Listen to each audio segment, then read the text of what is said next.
Welcome to our BlackHat special edition of CyberBytes the podcast. I'm your host, Joseph Cooper, co-founder of Aspiron Search. I get to sit down with Lior Arzi, co-founder and CPO at Ox-Security. Lior happens to be one of the funniest Israelis I've ever met, and I get the chance to reveal all about Ox-Security, including Oscar, PBOM and Ox-GPT. All right, introducing Lior Arzi, CPO and co-founder of Ox-Security. How you doing, mate? Quite good, given the fact that I landed 2 hours ago from a 16-hour flight. Amazing, mate. Just for the podcast as well, so appreciate it. No, I'm just kidding. Was it all right, though? It was not too bad. You look well, so. Yeah. It will kick in a couple of hours. Yeah, absolutely. Well, Lior, thanks for coming on, man. Obviously, I'm really keen to learn more about Ox-Security, what you guys are up to.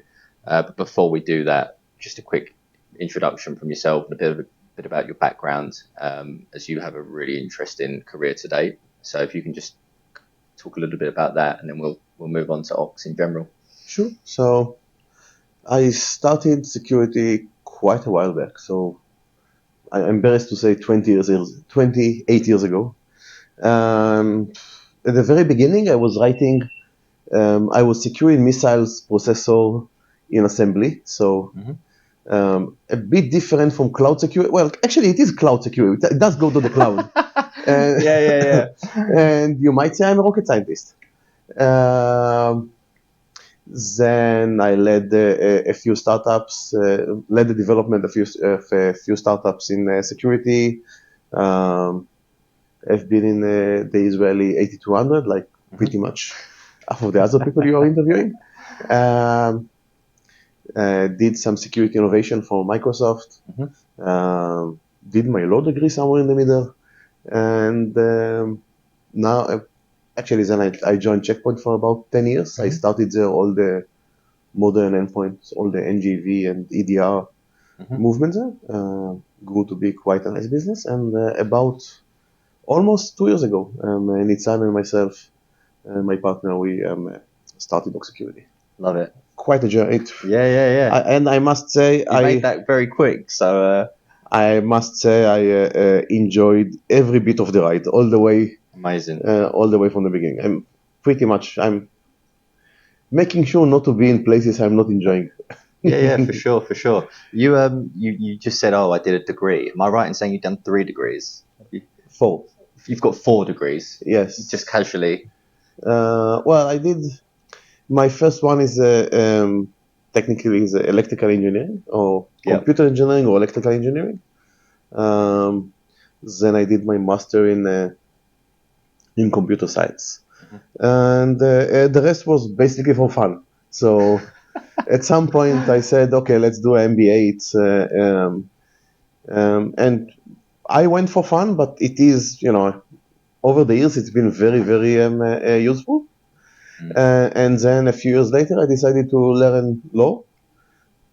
I have zero interest in practicing it in any way, but look at it like evening course for fun. Yeah. And it was fun. It's actually very, very interesting, and it was useful. So did it help with getting the term sheet? I know you came out of stealth last year, 34 million. Did it help with you the lawyer for Ox with teammate and your other VCs? So a bit. Okay. So a bit. The way what I learned is actually learn all the logics behind the law. So all the concepts with zero emphasis on procedures. So I have no idea how to get someone out of jail, but I do understand quite a bit about the logic and behind how to laws, their behavior, and how do you actually build them, and it does help in the business. Yes. Yeah, absolutely. Well, great. Let's dive into the good stuff, mate. Can you give us an overview about who Ox-Security are? Sure. So it's actually started when we have been at Checkpoint. So we moved. Both Nitzan and myself, we were leading the cyber division of Checkpoint. It's a fairly large business. And we moved it from being an appliance that is getting released on a yearly basis into a SaaS software that's being released on a weekly or bi-weekly basis. And parallel to this, the CISO of Checkpoint said, guys, AppSec and cyber sound like the same thing. So why don't you be in charge of the Checkpoint application security? Mhm. And we said, fine. It does sound a bit similar, and how difficult can it be? So apparently it's a little bit more difficult than we thought. So we started our journey with application security back there. And we found that doing application security the way we knew how to do it like 10 years ago on a product that is released on a yearly basis is, how can I say, collapse when you try to do it on a product that you release on a weekly basis. And it was just a mess trying to apply the traditional tactics and methods into the SaaS world. And it was quite a frustrating experience. So every time we had our application security person working for us, and every couple of weeks is coming with a new tool, a new technology, but there was actually no structure to the work. So there was no way to know what is the entire problem statement looks like. And let's say we implement a new tool, how are we actually covered now? So and issues that just kept coming. So we said that there must be a better way to handle this, and we started Ox in order to put some order into it. Because this seems like that there are like a lot of AppSec startups. What is it that you guys are doing so differently? So the first thing we did when we came out, we said, okay, it's I think the technical term for what the AppSec world or the application security world behaves like is a mess. And we said, first of all, let's try to see how we can order it. And what we started from is, both of us have done threat detection, threat prevention in the IT world for more than 2 decades. And there are concepts that grew up there, which became quite effective. And we said, okay, let's take some concepts that we know from there and that were very successful in the threat world, and try to apply it to the application security world or to the software supply chain. Yeah. And the first thing we did is taking the MITRE framework. So the MITRE framework was very successful in actually putting some order into the threat world. It didn't really invent anything. Okay, so everything that they put in on the paper was there before. But for the first time, there was a structure for the threat landscape, and every two people that are talking about an attack could talk about it in the same term, and they know that they're talking about the same thing. And companies can now actually make data-oriented or data-driven decisions on their coverage. Okay, so they know now that they have tools covering this, and this tactics, and in MITRE, and if they now buy another, and they are exposed year, and now if they will buy another tool, there can be an intelligent, fact-driven discussion about what additional tactics and techniques I'm actually covering. So MITRE brought a very good structure to the threat world. The first thing we did was trying to basically copy or extend this excellent work done by MITRE into the software supply chain world. So this is the OSC&R framework that we have built. Yep. We organize a consortium of a bunch of companies from Microsoft and IBM and GitLab and OWASP as a standard form, and FICO and Kaltura and others. And we work together in order to build a similar structure. We actually leverage exactly the same MITRE framework that is very successful on IT security, and we implemented it with this great consortium that we built for the software supply chain. Yep. And now this enables us to talk for the first time and to all the community for the first time to talk in a structured way on application security and software supply chain. And it's not something we're keeping for ourselves. So we publish this as open source. Yep. It's available on GitHub, and everyone can use it. And this enables us to now map the entire world. So it's talking about the threats of application security, all the way from the way you develop your software, or all the way from development tools actually, through the code and the artifact and the deployment to the cloud and the usage. So it's talking about the entire life cycle of your software supply chain, and map all of it into threats. And then and after and this was the first thing. The first thing we did was building the structure with this consortium. Yeah. And then we set off to build a tool that is covering as much as we can out of this scope. So it actually gives you a very good coverage end to end. And we are not trusting only ourselves. So we actually build it as an extendable platform. So every time you see that you have, we are giving you a map of how you are covered using this OSC&R framework, which is again basically a MITRE equivalent. So we are showing you how much you are covered, and it's an extendable platform. So if you feel that you need better security in a certain place, you can just plug in either open source or proprietary or a commercial tool, and get better coverage on this aspect. We are ourselves out of the box support right now, many dozens of tools, but you can add any tools you want. Yeah, nice. What was the pipeline bomb of materials? Because obviously I see a lot about like S-bomb, and I think there's even, is it H-bombs even coming out now? Like, I think this is a different thing. Yeah, the H-bomb. But yeah. There's yeah. So what is PBOM? Sure.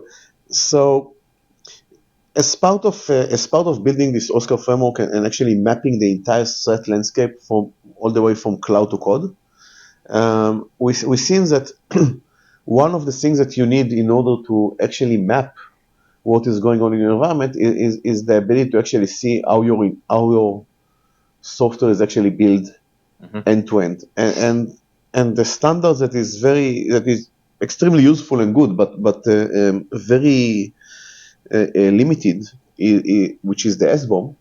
It's from our point of view, it's catching only a fraction of the problem. So we took the S-bomb and we actually extended it both to the left and to the right. So when you go out, you want to talk not only about the third-party libraries that you are using, because there is more than this. You also want to say what are the artifacts that you are releasing, okay, and what are the signature of them. Okay, if you look at attacks like SolarWinds, for example, the problem there was that the artifact got changed. Okay, or in CodeCov attack, the problems are the artifact. So you also want, so it's not only third party libraries that you want to manifest. You want also to give your own artifacts. You want to specify that it's getting. You want to testify that it's getting actually deployed in a secure way. You want to testify that you are building it in a proper way.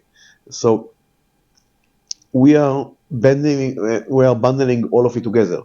So everything from testifying on all the way testifying from the security policy that you are applying, and you are testifying that you are coherent with, that you are satisfying, through the third-party artifact, your own artifact that you are bringing, the artifact you are building, and the ways they are deployed. So and tools are deployed. So it's look at it as the S-bomb, but getting much wider with the same concept.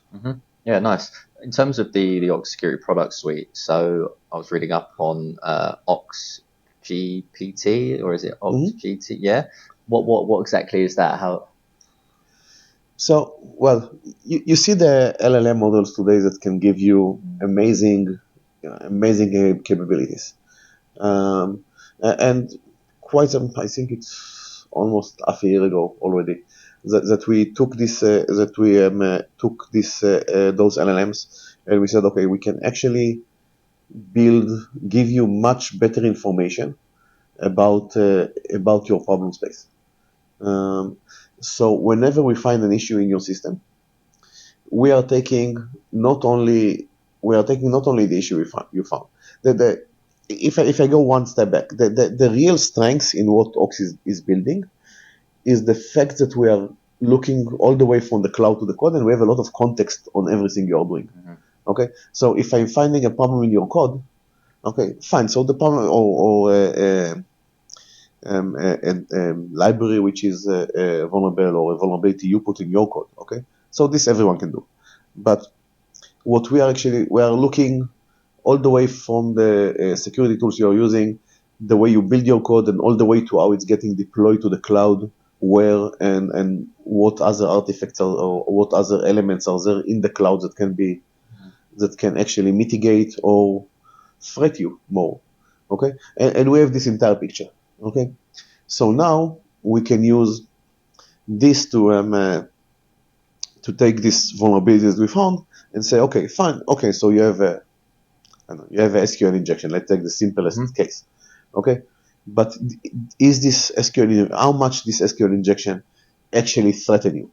Okay, and this is a much wider question that you can give a much better answer if you look all the way throughout your environment. So where we started Ox, and this was big part of the concept that we had, was okay, every one of those things we find, because again the finding those things is a commodity. Okay, finding those SAST issues or code issues, dependencies, bad dependencies, bad configuration, those are it's already kind of commodity.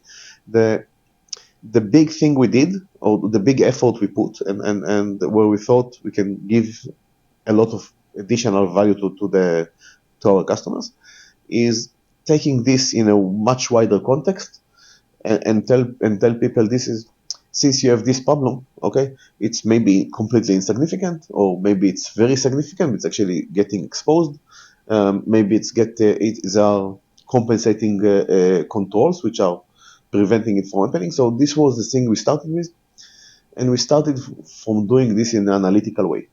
So we actually calculated what you have in front of what impact what, and so on.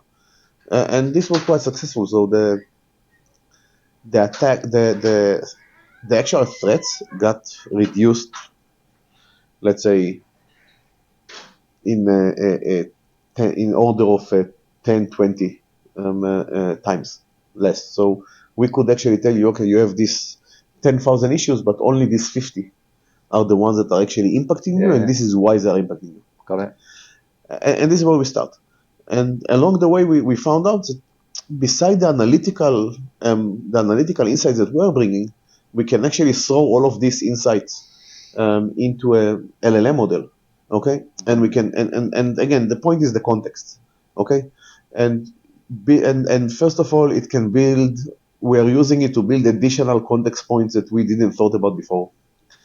And second, it's actually take all this context together and can build for the user an amazing. We're using it to build to the user actually an amazing explanation of. We are telling him, listen, this is exactly the description of the attack that you have in your environment. Exactly what, and we're actually building. We are using LLM in actually. And again, since we have the context, the right context, we can actually build end-to-end. We're actually using LLM to build basically a proof of concept, showing him this is how I'm attacking your environment using the vulnerability you did, and it shows, it's taking it a very long way to get the user to be convinced that he actually have a threat. Okay, so we actually show him, listen, here is I'm actually exploiting your problem in your environment, and we use LLM in order to actually give him the fixed code. So we're telling him, and here is the piece of code that actually fixing what you had on your, actually give him basically the entire piece of code with just a button, click here to open a pull request and check it into your code.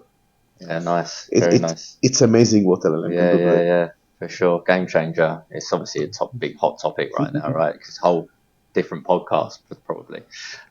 What's next for Ox? What's the future hold, mate? I'm obviously excited to see where you take this journey, but what's next for Ox? So we are investing in building. First of all, we are integrating more and more security technologies in order to give a complete end-to-end security. So usually when a company today need to build for itself application security program, there are about 15 or so technologies that they need to integrate. It's a huge challenge, and we are keep enhancing our solution to cover all of it. And there is much more depth to go to in actually building more and more of the context. So this is two of the areas that we are going to, and a lot of it is, and as we said before, a lot of it is going to be, and it's already is building on top of AI and we are working to extend this path as well. Lior, thanks for coming on the show, mate, and I wish you all the best. Thank you very much. My pleasure. Thank you for listening. If you've enjoyed today's show, please like and share with your friends and colleagues, as this is really important for the show's reach. If you'd like to be our next guest or are interested in Aspiron Search's staffing solutions, please get in touch directly with me or reach out to us via our website www.aspironsearch.com.